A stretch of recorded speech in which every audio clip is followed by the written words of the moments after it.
Hello everybody, Floppy Waffle 69 here, and welcome back to the channel, guys. Hey, today we are going to be doing or continuing our down the line series to the Prince Adalbert. We are at the tier 7 Admiral Scheer today. This is part of that new Panzerschiff line that has just left early access and has now joined the tech tree so that everyone can play it, even your free to play players. And enjoy this line for what it is. Obviously, we're doing a different kind of style of this down the line video because the initial port analysis I didn't seem to record, and I did a fair extensive portion of that video, and it really upset me that I don't have that to show you guys. So I said, fuck it, we're doing it on the live gameplay, and we're going to talk about the ship, what it does, and kind of how to play this line in general. We're going to go over some statistics as well. And in the background, just go ahead and highlight kind of what this ship can do. So without further ado, let's get into it, guys. The Admiral Scheer is the tier 7 in the line. The one previously we mentioned or went over would be the Deutschland. Obviously, this line is all known, or the reason you play this line is for the secondary control, the manual secondary control of your secondary batteries. I don't really understand why you'd play this line just to utilize your main battery or invest in your main battery, because that's stupid. That's not your bread and butter. But I have seen this line criminally misplayed now for a couple weeks, especially when it was in early access and people were wailing to get these ships. All they do would be they would sail in to the fray, and they would go broadside and just to utilize their secondaries and get them engaged in the battle early, and then they will end up losing half their HP and or die. It all depends on the kind of player, because even if they did survive, they had no HP left to be impactful in the battle whatsoever, and they basically became an artillery cruiser, which these ships are not very good at. They're not accurate enough. They don't have enough shells going down range to really justify doing that. So how I found to play these ships the most effectively would be a little bit more conservative towards the beginning of the game. Let the play kind of develop, and then feel it out and go from there. Definitely utilizing island coverage and or allied smokescreens is really going to allow you to have your survivability upped and really mitigate one of the biggest downsides to this line, which is the healing or lack thereof of a heal from the 6, 7, and 8 tiers on this line. You don't actually get a heal till tier 9 and 10, which really limits the ability of these ships because they like to get in the fray, they like to get in that secondary brawling range. Really the only mitigation that they have is their fast acting damage control party, as you see in the bottom of your screen there. So they don't have a heal, they can't gain back anything they lose or extend their life with their heal, so you're really going to need to play way more conservative and smart. These ships take a lot of brain power. That's why I don't think they're as strong as people say they are. And these ships can get punished, absolutely. If they go flat broadside or show even the slightest amount of angle, these ships can get punished heavily and get citadeled to oblivion. So you're going to need to be careful about showing broadside, and you're going to need to angle accordingly as well. Now, some things to go over about the Admiral Scheer, because I don't want to sit and talk here too much about the ship itself in regards to statistics. Just understand that you still have those 283mm guns. There's 6 guns in total. You have 1 turret in the front with 3, 1 turret in the back with 3. It's the same turret arrangement as you saw on the Deutschland and or the Graf Spee. They reload in about 20 seconds. Really nothing to write home about. They do have the 2.15 Sigma. Again, pretty self-explanatory, pretty standard, nothing really to write home about. Your shell velocity for your AP and your HE, I believe, is 910 meters a second, which means that you should feel very comfortable leading the target and landing shells on the target as well. But the bread and butter of this ship is indeed its secondary batteries. And that's what I really want to talk about, is the manual control of the secondary battery. I want to talk about the secondary DPM and kind of where does this leave the Schlieffen line, which was notorious for having phenomenally good secondaries. And they still do, but I want to talk a little bit about that. So first off, talking about the DPM of the Admiral Scheer, you have a secondary DPM of about 217,000, and your actual hitting DPM is around 77,000. The Deutschland was the ship that preceded the ship, was 192,000 secondary DPM with actual hitting DPM of 66,000. So you see there's a sizable jump there, right? And then comparing that to, I don't know, let's say the Heinrich, 204,000 secondary DPM with 50,000 actual hitting DPM. That's kind of what I want to talk about. These ships, because they can manually control their secondary battery, in my opinion, have elapsed that of the Schlieffen line. These ships are arguably better and more flexible because of what they bring. Yes, I understand in the early tiers, well, they don't have a heel, so that really limits them. And that is true. But they have a similar agenda or a similar play style to that of the Schlieffen, and they only take up a cruiser slot. So you can say, theoretically speaking, that these ships have a little bit more game impact than that of the Schlieffen. If I can manually control my secondaries and hit exactly where I want to hit, or aim exactly where I want to aim on the target, that theoretically means that I'll be doing more consistent damage to the enemy vessel compared than an automated mechanism that is just looking to hit the target rather than hit specific parts of the target. Now, with these secondaries, just like the Heinrich, we have 26 to 38 millimeters of effective penetration. I believe that is the German quarter pen we're taking full swing at that. Everything has the same secondaries. These have the 150 millimeters and the 105s. So you're getting that improved quarter pen on both those, and they both shoot HE. But again, I can choose where I want to land these. And again, if I'm going against enemy cruisers, since this thing is coated in 25 millimeters of armor, that means no matter what, if I'm hitting the target, other than like the turret or the conning tower or the belt armor, I'm basically doing damage to the vessel rather than just relying on fire damage, which again is awesome. That is what you want to see. With the Schlieffen, if you get in too close, it's just going to auto lock to the center mass of the ship and basically hit the belt armor, which is doing nothing, hopefully only allowing you to set fires and then do damage via burning or fire damage. You don't have to worry about that. You can manually control your secondaries, again, allowing these ships to be more impactful with their secondary battery compared to that of the Schlieffen.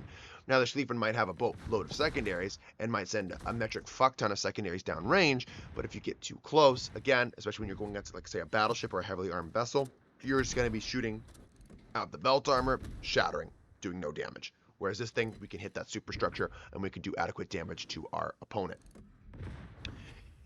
Again, going into the torpedoes, you do have the same as the Deutsch, literally identical torpedoes. You have a quad launcher on either side. They're towards the rear.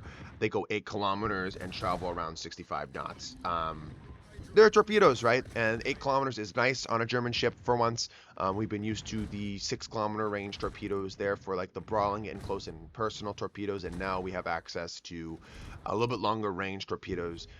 Which again is a pro or a con, because if you launch them too early, people usually have time to dodge. But then again, if you get in closer and wait and hold off, you can pretty much maximize your chances of landing torpedoes on the target. It's always good to have that safety net there in your back pocket, knowing that if people push you, or if you push people around an island, you do have those torpedoes. Again, you have kind of weird firing angles on your torps, so you're still gonna have to showcase a fair amount of broadside in order to get those torpedoes to bear. And same with the turrets, like your main battery as well. I think you can only fire 35 degrees forward with that number 3 turret, so you're gonna have to plan accordingly and know when to swivel to utilize your rear turrets. Now, that was the first battle there. I wanted to showcase just what this ship can do with its secondary batteries if pushed into. So let's go ahead and showcase a tier 9 battle, which these ships very, very much struggle with when they are double up tiered. It's a very generic statement. I like to say, if I am top tier, I feel fine. I'm right at home. These ships are very impactful. The second I get up tiered by 1 tier here in tier 8, I'm definitely limited to what I can do, and I have to really turn my brain on a little bit more. If I get up tiered to tier 9, I do feel utter useless, especially towards the beginning stages of the game, because my main battery is pretty meh, And realistically speaking, if we want to go all full meme here, my main battery is pretty much my secondary battery. But I can't just charge in there with no heal when I'm going against double up tiered ships, because I will melt so incredibly quickly and lose almost all my HP and gain really nothing in return. So I have to be smart with my positioning and knowing when to go ahead and make these aggressive pushes. I already talked about a big mistake I'm seeing with people with these ships is they just charge in there thinking, fuck, I want to get my secondary battery involved, and all they do is lose 3/4 to all their HP, and then they're pretty much utter useless the rest of the game. So please, please, please read the map and understand when to go ahead and make those pushes in this ship, because again, at the end of the day, you are still only a cruiser. You don't have a turtleback, and you're really not that tanky, so to speak. And that, I think, is the biggest balancing factor of these ships, is you're a cruiser, and you can get overmatched pretty aggressively. So you have to be careful with that as well. And that's pretty much the ship in a nutshell. And that's a great example. I know I didn't talk about the hull, but these ships have shell catchers, which count as hull armor. And if you see, it kind of goes from like that back where the torpedoes are at, then it kind of goes up. That is hull damage, and you will eat full pens from large caliber AP there and do full pen damage to you, which again is harder to heal back. And again, you don't have a heal, so you don't have to worry about that. But again, you have to keep that in mind when you're in the pre-kited position like I am. So there goes 1/4 of my my HP just from one salvo from, I believe, what was that, in Iowa? So that's always nice. So that's pretty much the ship statistics in a nutshell. You do have the fast action damage control party here. You have a limited charges of base of 4. Obviously, you're going to want to take superintendent to get that up to 5. Your hydroacoustic search has a ship detection range, I believe, is it 5.5 kilometers? And you only have 3 base charges with that as well. Now, of course, you can opt to drop the hydro and pick up the defensive AA, which I would highly encourage you not to do, because unlike the heavy cruisers, these ships actually want to get in close toward and utilize the secondary battery. If the German cruisers, the baseline, the Hindenburg line, they want to play pretty passive in the beginning of the game too. But then as less and less ships are still alive on the enemy team, that's when they go ahead and get up more into the fray. Where these ships can, again, similar concept, but they want to make use of their secondaries, where with the German cruisers, you want to make use of the DPM. So there's that. Now, let me get a glass of water here. I'm a little thirsty. Now, talking more about the gameplay of these ships rather than like the hard statistics of the vessel, some things you have to keep in mind with these ships is that you understand that you're coated in 25 millimeters of armor, and again, this translates tier for tier, and you don't have that much armor to speak of. So you're going to have to angle accordingly and understand that you can't just get in there and brawl it out. And again, it's similar to the Schlieffen line, because the Schlieffen line for battleships don't really have that much armor as well, but at least they have what we call battleship levels of armor and their belt armor, and they have the heal earlier on, so they can theoretically tank a little bit more damage. Very similar playstyles, guys. Very, very similar playstyles, and especially when you get to the Ruprecht, the Schlieffen, which is the Manteuffel, and the Prince Adalbert, very, very identical playstyles, okay? And that's going to come down to personal preference. For me, I would probably play the Prince Adalbert line, just because it's a little bit more flexible. Now, I know I'm a cruiser main, I understand that, but I don't think it has to factor in that it's a cruiser rather than a battle cruiser or a battleship. It's just, I think it's a little bit more impactful with its manual secondaries. But understanding when to control your manual secondaries, other than just allow the automated ones to take over. Now, what I've noticed especially is if a ship is kiting away from you at ranges that are about like exceeding, I would say, like the final 20% of your secondary battery range. So for example, this is what 10.3 of manual, so maybe like 9 kilometers going outward of your ship. I kind of like my automated secondaries take over, just because extending your range that far, and the luckily or probability of you landing shells on target is way less and slim. And I'd rather I just trust my automated secondaries to hit the target a little bit more reliably than I would be at those tiers, especially if it's a destroyer at those tiers. Like think about if you're dealing with a Kleber up at tier 10, right, with the Prince Adalbert, and it's at those longer ranges of 10, 11 kilometers. I'm pretty much just allowing my automated secondaries to take over, because I don't really trust myself leading the Kleber by like 20 plus clicks and zooming out twice in order to land shells on the target, right? It's just one of those things you're gonna have to recognize and understand that sometimes it's better that if the automated mechanism does it for you and you just deal with your main battery and looking to see who's shooting at you and kind of dealing with that side of things rather than relying on pushing out that far with your secondaries. So that is one key point, one key takeaway. That goes up and down the line, guys, up and down the line. And you'll notice that once you start playing this line, the shell velocity, I believe, I can't remember exactly what it is, on your secondary battery isn't the best. So you're going to have to play around that and understand you're going to have to lead a fair amount, especially at those medium, longer ranges.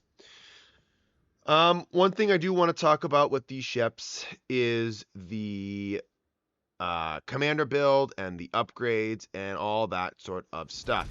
Obviously for the upgrades, I'm going with the main armaments mod 1 in the first slot. In the second slot, I'm going with the hydroacoustic search modification 1. It's going to extend the duration of my hydro action time by 20%. Kind of a no-brainer.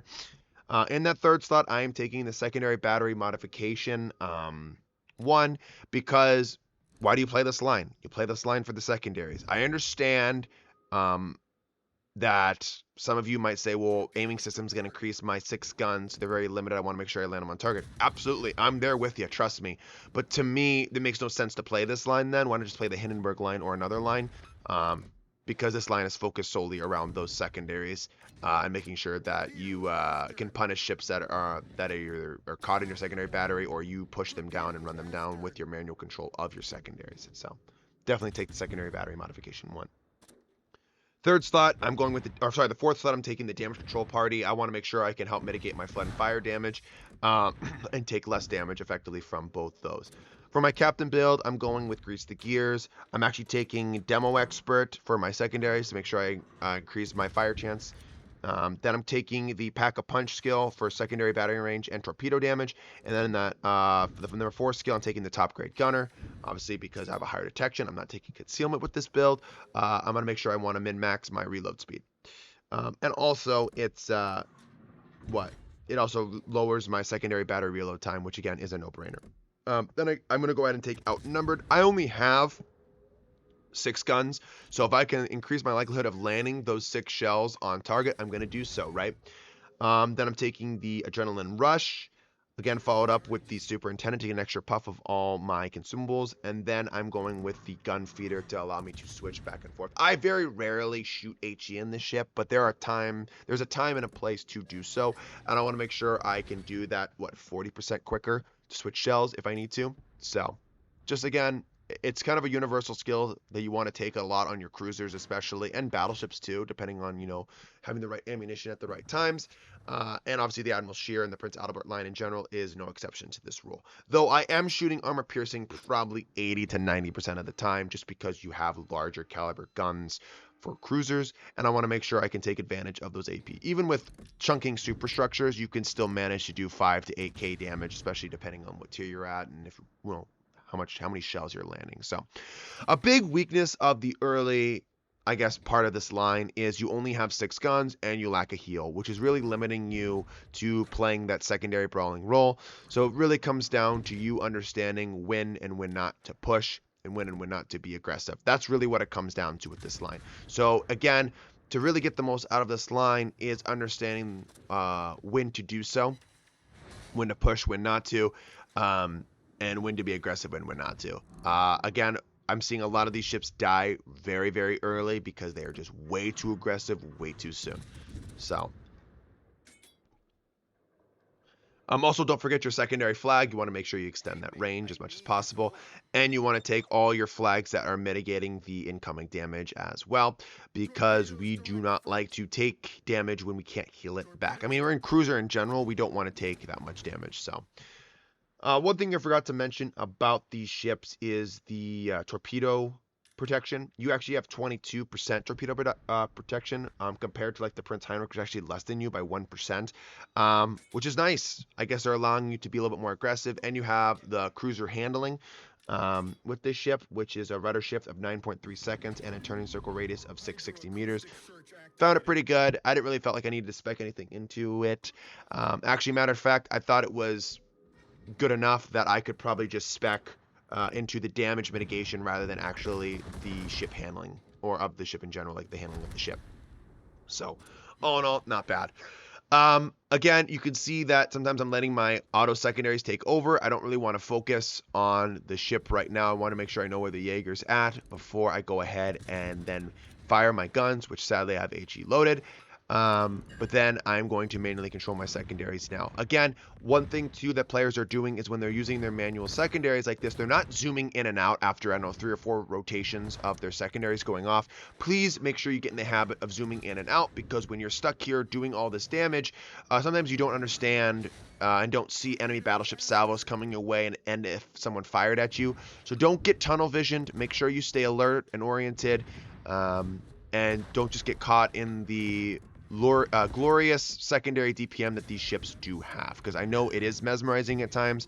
Again, if light cruisers are going to go broadside to you, then your armor piercing, as long as it hits, should be able to do massive citadel damage to your opponents. Again, min-maxing that with the secondary DPM of this ship is quite potent and very satisfying to utilize. So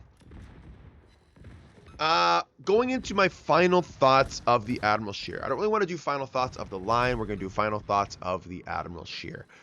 It is all right. Again, a big reason why I don't think I wasn't a big fan of this ship is you only have 6 main battery guns, and you lack a heal at tier 7.